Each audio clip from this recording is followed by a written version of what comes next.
Alright, imagine yourself in a world where you have one goal and one thing on your mind: to survive.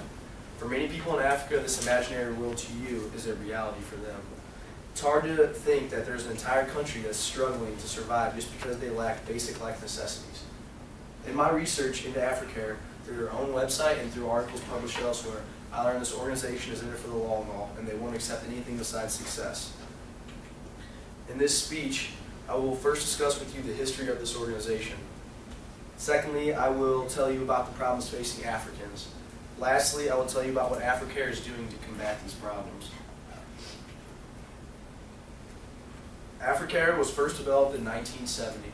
According to their website, this organization was founded by Africans and Americans during the Sahelien drought of the early 1970s. Africare has evolved into the leader in aid to Africa. This organization is also the oldest and largest African American-led organization in this field.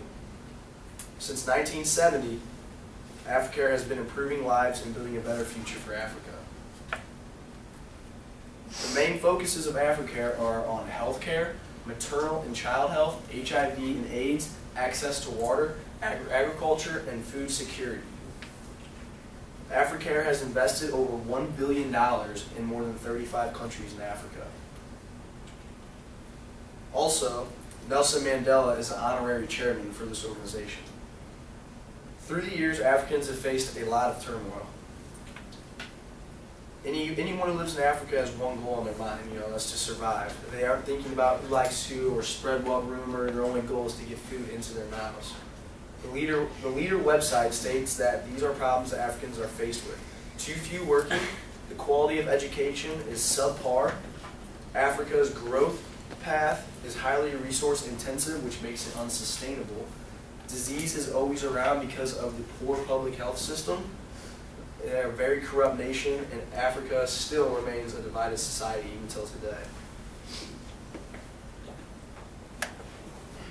Africare has been around since the 1970s to help battle problems that Africans face on a daily basis. Africare works to improve the quality of life in Africa. They do, however, only work in Africa. They have worked with Americans, though, to create a awareness in the U.S., but they don't work out of America. Of every dollar that is donated to Africare, 94% goes to Africare, while the other 6% goes to their management for growth and building on that.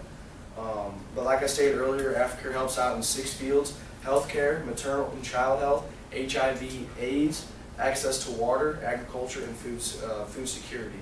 Of all of these fields are necessary for Africare because a large amount of the population is struggling in each category. Nelson Mandela once said, "I dream of an Africare which is in peace with itself." To Africare, that quote means so much more. They are in an everyday battle to have a life that is peaceful. Peace is what they strive for. That's the only thing they want in life. They not only want peace for their families, though, but they want peace within the community, and even more important, their nation. In this speech, I discussed with you some of the history on Africare. I also discussed with you some of the problems that Africans face on an everyday basis. Lastly, I share with you some of the things that Africare is doing to combat these problems. I enjoyed learning about this topic, and I hope you all enjoyed what I had to share with you as well.